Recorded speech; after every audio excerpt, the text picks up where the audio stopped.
जब externally touch करेंगे तो हमें 2 पॉइंट्स चाहिए होते हैं।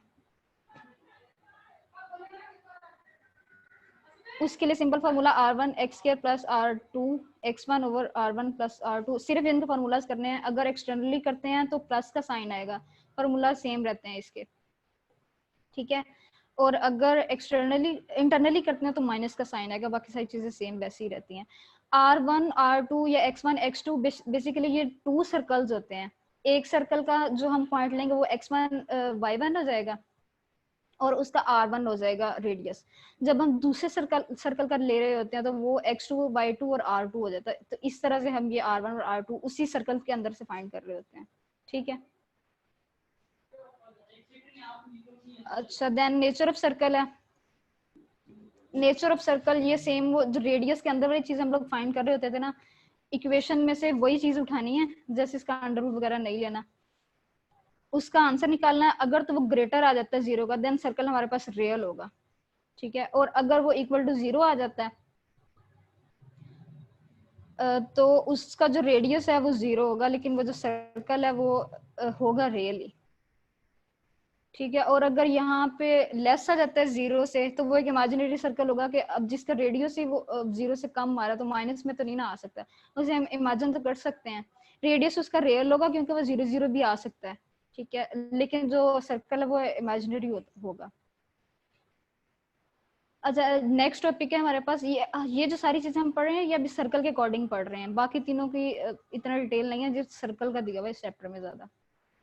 Position of a point with respect to circle, एक सर्कल के आसपास या उसके अंदर कहीं अगर पॉइंट दिया हुआ है और हमें उसकी मेजरमेंट करनी है कि ये ग्राफ में कहाँ पे दिया हुआ है, ये तो सर्कल है हमारे पास, क्या वो आउटसाइड द ग्राफ है, इनसाइड द ग्राफ है, रेडियस के कहाँ पे है, ये सारी चीजें हमें मेजर अगर करनी पड़ जाए एक पॉइंट के अकॉर्डिंग।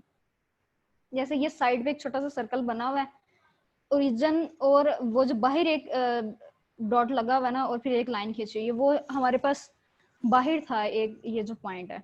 अब ये आउटसाइड दी सर्कल है, तो इसमें हमारे पास क्या हो रहा है कि जो इसका डिस्टेंस है ओरिजिन से वो ग्रेटर हो रहा है रेडियस से। रेडियस ये होता है ना कि सर्कल का जो वर्टेक्स है उस सिर्फ वहीं तक हम मेजरमेंट कर रहे होते हैं ओरिजिन से, वो आर होगा, लेकिन जो डिस्टेंस है वो ओरिजिन से पॉइंट तक का होगा। तो अगर तो हमारे पास डी ग्रेटर हो जाता है तो सिंपल सी बात है कि वो आउटसाइड दी सर्कल होगा, और वो जो पॉइंट है वो अवे फ्रॉम द सर्कल के आउटसाइड होगा, ठीक है। अगर वो उसके बराबर आ जाता है तो वो सर्कल के ऊपर ही होगा कि सर्कल का जो वर्टेक्स है उसके ऊपर आ रहा होगा। अगर जो डिस्टेंस है वो कम आ जाता है तो वो इनसाइड दी सर्कल होगा, कि अगर हमारे पास रेडियस तो 2 है लेकिन उसका डिस्टेंस वो अंदर कहीं लाई कर रहा है, तो इनसाइड होगा। ये सिंपल सी एक लॉजिकली थिंग है, ठीक है। ये एक एग्जांपल दी हुई है। इस तरह से आ सकता है क्वेश्चन कि हमारे पास इस तरह से एक इक्वेशन दी हो, ये सेकंड डिग्री इक्वेशन है सर्कल की, उसमें से वैल्यूज भी दी हुई हो सकती हैं, या उसमें सिर्फ ये कंडीशन दे सकता है कि ये इक्वल है या लेस है या ग्रेटर है। दोनों सूरतों में ये क्वेश्चन आ सकता है, या इससे थोड़ा कॉम्प्लेक्स करके भी दे सकता है। तो हम क्या करेंगे, सिर्फ इस ये जो है इक्वेशन है इसको सिंप्लीफाई करने के बाद अगर तो उसका आंसर ग्रेटर आ जाता है तो सिंपल सी बात है कि वो आउटसाइड होगा, और अगर उसका इक्वल आ जाता है तो वो ऑन द सर्कल होगा, और अगर वो उसका नेगेटिव 0 से कम चला जाता है नेगेटिव में तो इनसाइड द सर्कल होगा। अच्छा, ये थर्ड थर्ड या फोर्थ है आई थिंक इसका टॉपिक। अच्छा, अकॉर्डिंग टू लाइन, अगर एक लाइन लाई कर रही है कहीं भी हमारे पास ग्राफ में और हमारे पास एक सर्कल है, तो हमने उसकी मेजरमेंट कर रही है कि इस ये सर्कल से दूर है, टच कर रही है या उसके अंदर है, ये किस तरह से है। लाइन की मेजरमेंट किस तरह से करते हैं हम, अगेन वही वाला काम करते हैं कि हम इसका डिस्टेंस लेते हैं और रेडियस हमारे पास गिवन होता है। अगर तो डिस्टेंस इसका ग्रेटर आ जाए तो वो इंटरसेक्ट ही नहीं करती सर्कल, वो सर्कल से बहुत परे होती है, ठीक है। और अगर वो उसको टच कर रही है, हाउ टू फाइंड डी। पहली बात तो ये कि ये क्वेश्चन गिवन होता है, और जो डिस्टेंस फाइंड करना कि वो हमारे पास पॉइंट, अगर आप ग्राफ में भी देखें ना तो वो एक लाइन किसी पॉइंट पे होगी, ठीक है। जिस तरह से एक पॉइंट पे सर्कल का वर्टेक्स बन रहा होता है ना, आप जरा ग्राफ पे ड्रॉ करके देखिएगा एक सर्कल, देन उस पे एक लाइन ड्रॉ करेंगे तो वो सिंपल एक्स और वाई एक्सिस के अकॉर्डिंग हम उसका पॉइंट फाइंड कर लिया करते हैं खुद भी। डी को फाइंड करना कोई इतना मुश्किल काम नहीं है। अच्छा डी अगर तो आ जाता है ना आर के इक्वल, तो वो सेम हो जाएगा दोनों का, डी भी उतना ही है और आर भी उतना ही है, तो वो उसका वर्टेक्स को टच कर रही होगी किसी भी एक पॉइंट पे।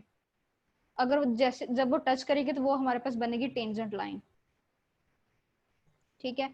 और अगर डी हमारे पास लेस आ जाता है आर से, ठीक है, अब डी कम हो गया है, डी वो वाला है इसका जो मतलब कि फासला वो वाला है जो कि हम उस लाइन के जो किसी भी एक पॉइंट से ना मेजर कर रहे होते हैं लाइन के पॉइंट से। और जो आर है वो ओरिजिन का होता है, कि जो सर्कल का हमारे पास ओरिजिन से हम उसके वर्टेक्स तक फाइंड कर रहे होते हैं।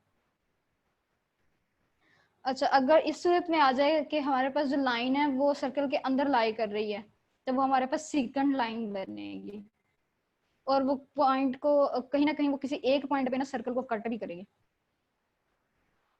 अच्छा ये क्वेश्चन आ जाता होता है कि एक लाइन जो है वो मैक्सिमम सर्कल के कितने पॉइंट्स को कट कर सकती है, तो वो मैक्सिमम सिर्फ 2 पॉइंट्स को कट कर सकती है, इससे ज्यादा नहीं।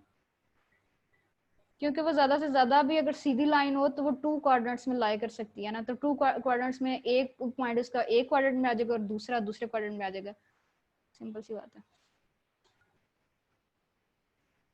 अच्छा टेंजेंट्स एंड नॉर्म्स इनकी इक्वेशन कॉमन आती हैं, ये आसान है काफी। वैसे टेंजेंट का पहले भी हम लोग डिस्कस कर चुके हैं कि अगर वो उसके वर्टेक्स को टच कर रही है तो वो हमारे पास टेंजेंट लाइन होगी, ठीक है। और जो नॉर्मल होता है वो ये होता है कि एक जो इक्वेशन अगर जो नॉर्मल होता है हमारे पास वो इस सूरत में होता है कि एक इक्वेशन जो टेंजेंट की इक्वेशन तो हमारे पास है ऑलरेडी, उसके जो परपेंडिकुलर एक और हमारे पास जो लाइन बन रही है, ठीक है, तो वो वाली जो हमारे पास लाइन होगी वो नॉर्मल होगी। और वो कहीं ना कहीं अगर हम उससे सीधा ड्रॉ करते हैं वो हो या ना हो, अगर हम उसकी डायरेक्शन देखें तो वो कहीं ना कहीं जाके ओरिजिन को जो है ना वो टच जरूर करती है। अच्छा ये जो परपेंडिकुलर लाइन बनी हुई है ना ये नॉर्मल की है, और अगर मैं इसे नीचे देती हूँ तो ये ओरिजिन को टच कर रही है। अच्छा मिस, इसमें क्वेश्चन किस तरह से आता है टेंजेंट एंड नॉर्म्स में? इनकी ये मैंने एक एग्जांपल आगे की हुई है, मैं बता देती हूँ। अच्छा ये इक्वेशन ऑफ टेंजेंट हम लोग किस तरह से फाइंड करते हैं, ये दिया हुआ है हमारे पास, ऐसे इक्वेशन दी हुई होती है, ये सिंपल से बात है, ये सर्कल की इक्वेशन है। उस सूरत में जब हमारे पास ओरिजिन 0 0 हो, x square plus y square is equal to a square, और हमारे पास एक पॉइंट गिवन होता है पी x1 x2, तो टेंजेंट की जो इक्वेशन है वो हमारे पास इस सूरत में ये होगी कि x x1 plus y y1 is equal to x square. Then इसके लिए फिर मैंने आगे एक एग्जांपल सॉल्व की है कि x और x1 किस तरह से हम लोग निकालते हैं। और अगर हमारे पास आ जाती है कि सेकंड डिग्री इक्वेशन आ जाती है, तो उसके लिए फिर ये जो नीचे वाली दी हुई है सेकंड डिग्री इक्वेशन ऊपर दी हुई है, इसके लिए अगर हमें टेंजेंट लाइन फाइंड करनी है तो उसके लिए ये वाला फॉर्मूला है x x one plus y y one plus g into x x one plus f into y plus y one plus c is equal to 0, ठीक है। ये इक्वेशंस फाइंड करने के बाद देन एग्जांपल पे चलते हैं। इक्वेशन ऑफ नॉर्मल सेम वही वाली चीज है कि अगर हमारे पास ये वाली इक्वेशन हो x plus y square is equal to a square हो और हमारे पास एक पॉइंट गिवन हो, तो नॉर्मल की इक्वेशन फाइंड करनी है इस सूरत में, तो x y one minus y x one equal to 0 होगा। अच्छा इनकी डेरिवेशंस पे बिल्कुल नहीं जाना, जस्ट ये आपको इक्वेशंस बताऊं कि ये टेंजेंट के लिए या नॉर्मल के लिए क्या है, तो हम सिंपल इसमें पुट करते हैं और आंसर आ जाता है। अच्छा ये सेकंड डिग्री अगर आ जाती है हमारे पास इक्वेशन नॉर्मल के लिए, तो फिर उसके लिए ये नीचे फॉर्मूला दिया हुआ है कि into x minus x one into y plus f, then minus है into y minus y one into x one plus g is equal to 0। ये नेक्स्ट आगे एग्जाम्पल दी हुई है। एग्जाम्पल का ये रूल है कि एक्स स्क्वायर जो होता है उसे हम ले लिया करते हैं एक्स एक्स वन के इक्वल, ठीक है, वाई स्क्वायर के इक्वल लेते हैं वाई वाई वन के। देन जो हमारे पास 2x होगा वो होगा वो इक्वल होगा x प्लस एक्स वन के। अगर हमारे पास वो 2 नहीं आता तो उस सूरत में बहुत सारी वैसे ये इक्वेशन में होता है ऐसा ही कि 2 नहीं लिखा हुआ होता है, 2 हमें खुद फाइंड करना पड़ता है। उसके लिए अगर हमें 2 फॉर्मूले के अकॉर्डिंग करना तो वो 1/2 ऑब्वियसली कर देंगे, क्योंकि वहां पे अगर 2 नहीं है तो 1 है। 1/2 लगा के into x plus x1, same formula बाकी वही रहेगा। 2x भी फाइंड हो गया, 2y भी इसी तरह से फाइंड करना है कि ये है हमारे पास x y प्लस y1, और अगर वो 2 नहीं आता तो ऑब्वियसली वो हाफ बन रहा है उसका, तो हम हाफ लगा देंगे। अच्छा, अब ये सेकंड डिग्री इक्वेशन दी हुई है, ये इसके लिए था ये सारी चीजें, कि अगर एक सेकंड डिग्री इक्वेशन दी हुई है ना कि x square plus y square plus 2gx plus 2fy plus c, इसके लिए हमें जरूरत पड़ती है इन सारी चीजों की कि एक्स स्क्वायर वाई स्क्वायर और 2x 2y की। अच्छा, फाइंड टेंजेंट लाइन, ये एक हमारे पास पॉइंट गिवन होता है इसके, जैसे ये 2 3 गिवन है हमारे पास, और इसमें ये जो सिंपल एक इक्वेशन दी हुई है जहाँ पे उसका ओरिजिन 0 0 है, x square plus y square plus x is equal to 0। अगर इस इक्वेशन का फाइंड करना है टेंजेंट, तो हम क्या करते हैं कि एक्स स्क्वायर की वैल्यू क्या ली थी हमने, इधर गया ये, हाँ ठीक है, एक्स स्क्वायर की वैल्यू हमारे पास थी एक्स x1 थी ना, x1 है जी। या हाँ x1 है, तो पॉइंट में हमारे पास जो x है वो 2 है, ठीक है, 2 के साथ x आएगा क्योंकि दूसरे वाले x की तो हमारे पास वैल्यू नहीं है, वो एज इट इज आती है, और बनानी भी वैसे हमने इक्वेशन है। देन y स्क्वायर की वैल्यू है y1, अब वो जो y एक y हमारे पास गिवन है वो 3 है, 3y आ गया, ठीक है। देन उसके बाद है हाफ, क्योंकि 2 नहीं है ना यहाँ पे, सिंपल x दिया हुआ है, तो इसका हम हाफ कर लेंगे, x प्लस x1 होगा, x1 ऑलरेडी दिया हुआ है हमारे पास, तो x प्लस 2 कर लेंगे इसका, इक्वल में वही 0 आ रहा है, सिंप्लीफाई करना है इसके बाद इसको, और x और y की सूरत में सिंपल इक्वेशन बन जाएगी। बस ये इसके आगे समय टेंजेंट लाइन के नहीं मिस, ये थोड़ा सा मसला आ रहा है। 1/2 जो है ना, 1/2 इंटू एक्स प्लस टू, ये x square is equal to x1, ये आगे हो गया क्लियर। 1/2 को थोड़ा सा एक्सप्लेन कर दें दोबारा। अच्छा, ये हमने ऊपर पढ़ा है ना कि जो अगर एक्स के जहाँ पे आ जाता है ना, इक्वेशन गिवन है, इसका कोई फार्मूला याद नहीं करना, पहली बात तो ये है। जहाँ पे एक्स स्क्वायर है ना, उसकी जगह पे सिंपल आपने x1 पुट कर देना, ठीक है, y की जगह y स्क्वायर की जगह पे y1 पुट कर देना। अब आ रहा है x आ रहा है, सिंपल हमने ये पढ़ा था कि अगर 2x आता है हमारे पास तो हम क्या करते हैं कि x प्लस x1 पुट करते हैं। अब और अगर हमारे पास 2x नहीं आता, वो 1x आता है, तो देन हम उसका हाफ कर लिया करते हैं। ये जो साइड पे लिखा हुआ है ना, एक मिनट, ये 1/2 इंटू एक्स प्लस वन आपने लिखा, और इंटू, ये और वाली बात करें ना। ये वाली, हाँ इसकी मैं बात कर रही हूँ, इसकी आई है समझ, जी जी, मेरा आगे समझ, ठीक है। ठीक है। जी मिस, ठीक है, नेक्स्ट करेंगे, आगे क्लियर हो गया। देन सही है, चलिए आगे चलते हैं।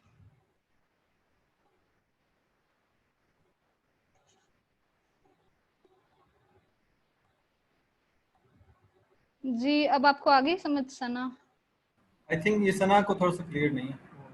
जी जी। ठीक है, आ गई है उसे समझ। अच्छा, पैरामीट्रिक इक्वेशंस हैं अगेन हमारे पास। पैरामीट्रिक इक्वेशन अगर तो आप तीनों उसकी फाइंड करते हैं ना, तो ये बड़ा डिफिकल्ट हो जाता है।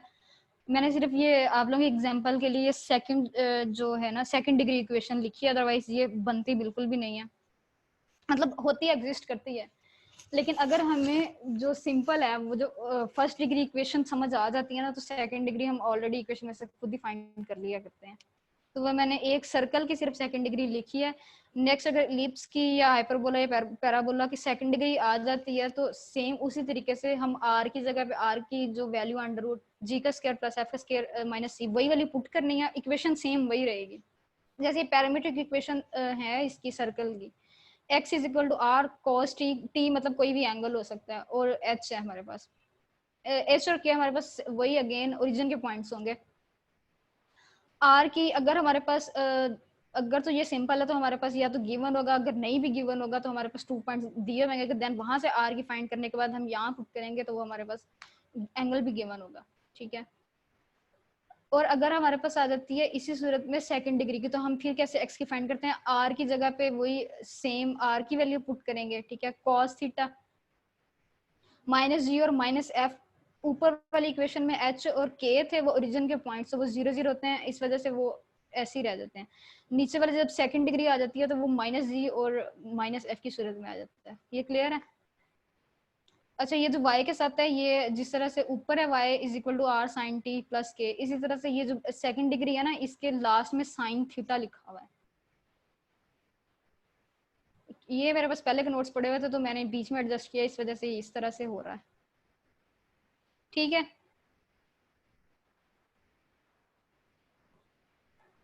जी आपने कोई क्वेश्चन पूछना पूछ लें। जी मिस नेक्स्ट करें, ठीक है, क्लियर है ये। अच्छा इलिप्स की है, इलिप्स की हमारे पास है x is equal to a cos t plus h, वही इक्वेशन में से हम फाइंड कर लिया करते हैं a और b जो भी है। हाइपरबोला की है, मुझे नहीं, मेरा नहीं ख्याल कि इन्हें कोई बोलने की जरूरत है, ये सिंपल फार्मूलाज हैं।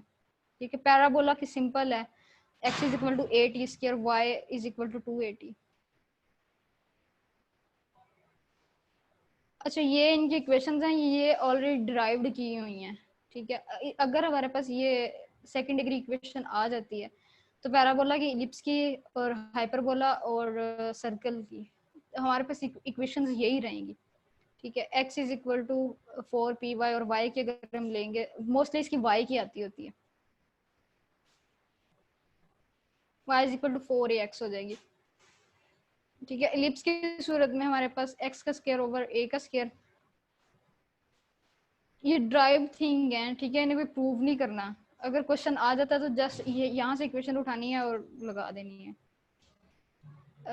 सेम है इलिप्स की और हाइपरबोला की, जस्ट उसमें नेगेटिव साइन है। और जो सर्कल की है उसमें हमारे पास वो जो b है वो हम नहीं लेते कांस्टेंट का, दोनों में a ले रहे हैं। ये तकरीबन मिलती जुलती हैं, बस पैराबोला की थोड़ी डिफरेंट है। अच्छा अगर हमारे पास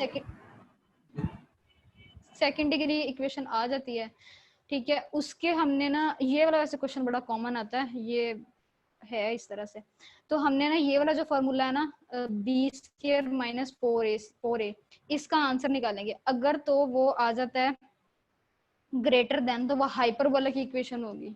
ठीक है, हमें इक्वेशन गिवन होती है और पूछा जाता है कि ये कौन किसकी इक्वेशन है, मतलब सर्कल की है या हाइपरबोला की है या पैराबोला, जिसकी भी बताएं, तो हम उसमें से सारी चीजें फाइंड नहीं करनी, B square minus 4ac find करना है।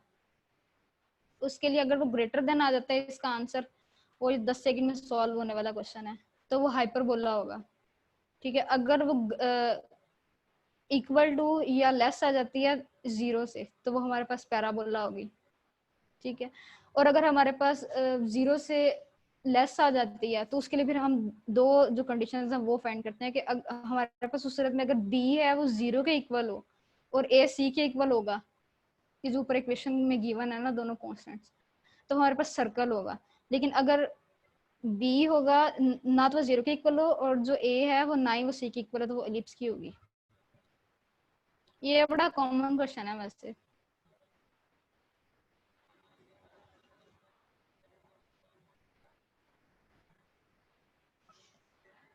ठीक है, बस यही था कॉनिक सेक्शन।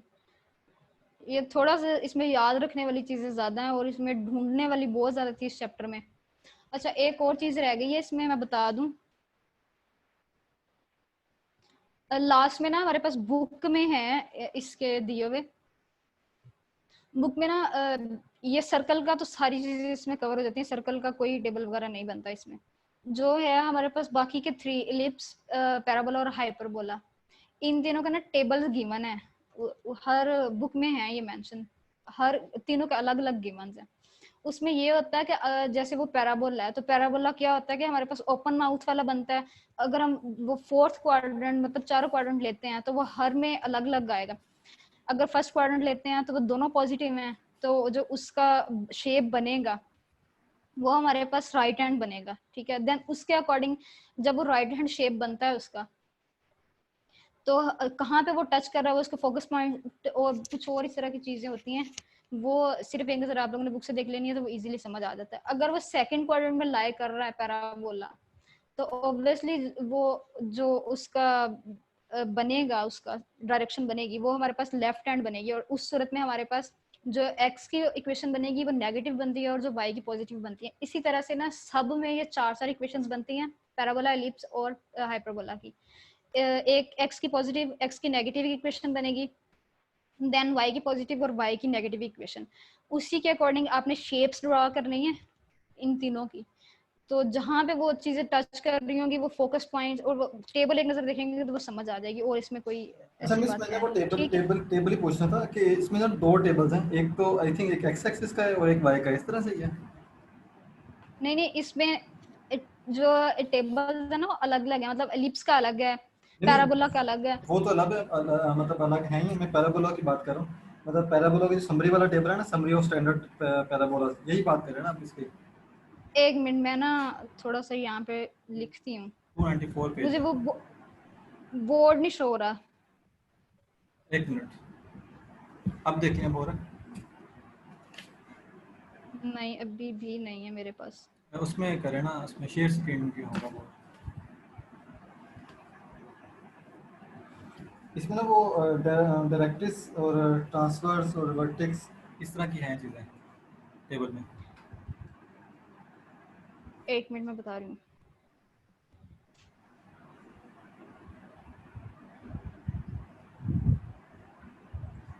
इस तरह से होता है ना हमारे पास एक्स एक्सिस और वाई एक्सिस, ठीक है। तो हमारे पास यहाँ पे सिंपल सी बात है, जो एक्स है फर्स्ट क्वाड्रेंट में वो पॉजिटिव होगा, और जो वाई है वो भी पॉजिटिव होगा, ठीक है। तो यहाँ पे हमारे पास एक, पहले हम ना चारों की ना अलग अलग इक्वेशन लेते हैं। यहाँ पे मैं पहले ना एक्स की लूंगी इक्वेशन, वो गिवन है वहां पे टेबल में दी हुई है कि ये वाली इक्वेशन आ रही है। यहाँ पे मैं वाई की लूंगी, यहाँ पे मैं एक्स नेगेटिव की लूंगी, और यहाँ पे मैं वाई नेगेटिव की लूंगी। अगर फॉर एग्जाम्पल मैं उसकी बात कर रही हूँ पैराबोला की, तो इसका इस सूरत में बन रहा होता है, ठीक है। वो